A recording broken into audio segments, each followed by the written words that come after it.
So if you can put the machine that can dehydrate fresh food at the place it's being produced, then you can actually harvest food at its maturity, at its highest peak of nutrition, dehydrated, which preserve all of the nutrition without any preservatives, and you can ship them much easier with much lower cost because you don't need cold chains. You don't need to harvest those foods 17 days before it's ripe, and you don't need to waste them because no one is buying it from you, because they can preserve much longer. And then because 3D printer is the Internet of Things, it connects to your health data, it can also connect to the data in where are disastrous area that needs food, where are the kids that don't have enough nutrition, and we can distribute proper food to that area of its need. So you can do that much easier than fresh food also. It preserves all the nutrition. The data that I showed this morning is 24% of all food that we produce are not consumed. 72 trillion cubic feet of water is used to produce this food that's never consumed, right? So 3D printing isn't just about printing the food. It's about being able to take the material that can be preserved and keep the nutrition and make beautiful meal for you. Because if you just have a powder, who wants it? We don't want to eat powders. We don't want to just add water and make it mush. We don't want to eat that food. How do you take the material, the base material that's nutritious, and you can send it to any corner of the world and make them beautiful meal that people want to eat? And that's the way to systematically solve the problem. What does it taste like? It can taste like exactly how you want it to taste like. It can also taste like nothing like how you want it to taste like. So you could make food that tastes just like it's supposed to taste and look like what's supposed to taste, and you don't even have to put a label on it. For example, one time we created this coconut cake. And then it didn't look like cake. It looked like half of coconut with the inside spill out, and the half of the shell with the brown stuff, which is kind of chocolate. It looked like a raw coconut. So you don't have to say coconut cake. Everybody look at it, know what it is, and it tastes like it. But you can also make food that looks like one thing and tastes like another, which is a surprise element. Like the French onion soup I showed looked nothing like French onion soup, but it tastes like the best French onion soup you ever tasted. My question is, how able could be this kind of technology in a country as Mexico where the people can buy a lot of technology? So that's a very good question. How can we either create or adopt such a technology so that it can be adopted much faster, right? In a country like Mexico? How many time do you think it will be taking? How long do I think it will take?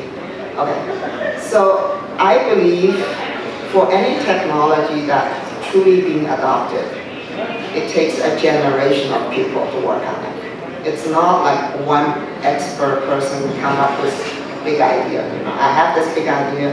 Anyone wants to work on any components of this food chain, I'll give you an idea for free.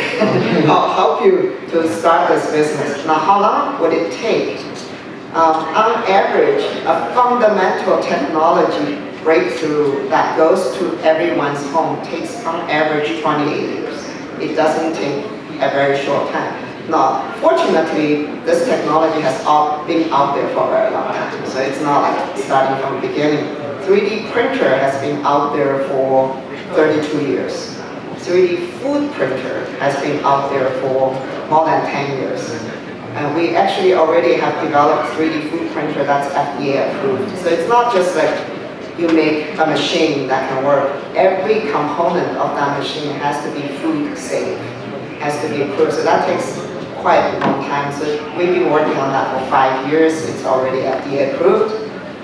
And then you look at every component of this. There's a lot of software components in this whole, to make this whole thing work, right? Like people should be able to get on the internet and being able to download the recipe, and that recipe would link to every ingredients you wanted to buy and can be shipped to you automatically. You can renew them or not. You can look up to the model, look up to the recipe, and download it to your machine, and you can make the meal.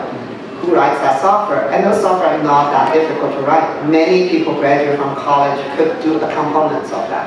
You could design the software for the food. You could do sharing the software for the food. For example, I wrote a simple software for my mother. I put a little pancake machine in her kitchen. She's 88 years old. She wakes up and the pancake says, "Good morning, Mom, have a great day." It's not just that it's not a very difficult software to write. A lot of kids can do that. So what I'm saying is because food touches everyone, and we eat at least 2 meals a day, so it is the most frequent business model you could imagine, and it can engage everyone. Every country can have their own software in their own local language, still be big enough, right? It touches literally everyone. And someone can write software for school meals, someone could do baby, someone can do elderly, someone can say, I'm going to do something for astronaut goes to space. Like, the sky is the limit. That's why I'm inviting everyone on that journey. So we're in the beginning for the next generation. We are, I would say we are at the beginning of being able to put variety of invention that already exists and innovate new business model, because everything we need to make this happen exists. It's someone to put something together to create value for our everyday life.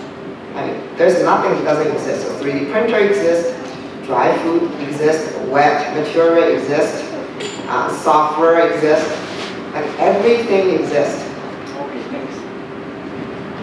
¿Alguien más que desea? Yes, how is Israel ranking in this technology? How easy it is. The country of Israel, how does it rank in the world arena in this technology and the 3D? So I would say 3D printing has been ranked in terms of technology rather high, because it is one of the 3 major ways for us to make everything. Now 3D printing is in industrial, in medical, and I'm just today only talk about food, because I feel food is one of the big topic, and by looking at this technology, it can really change the world. That's why I'm looking at food as one way of leveraging technology that's already out there to really make it very broad application. It's high rank. It's like a top. It will be top 10 technology in the world. Yes, I'm talking about Israel. Oh, in Israel? Yes. I mean, Israel is a very innovative country, and some of the early 3D printer come out of Israel.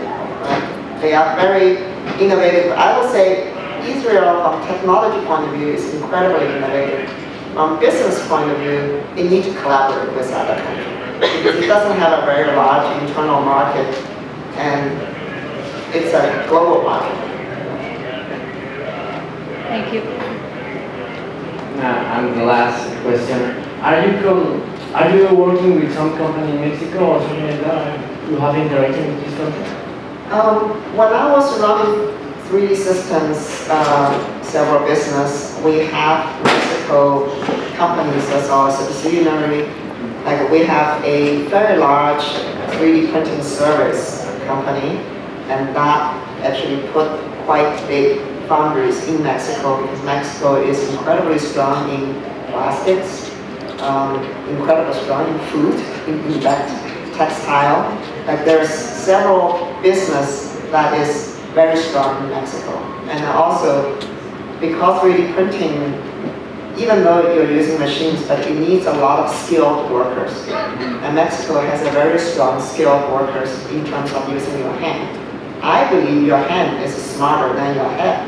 You know, like the intelligence in the hand is far exceed the intelligence in our head.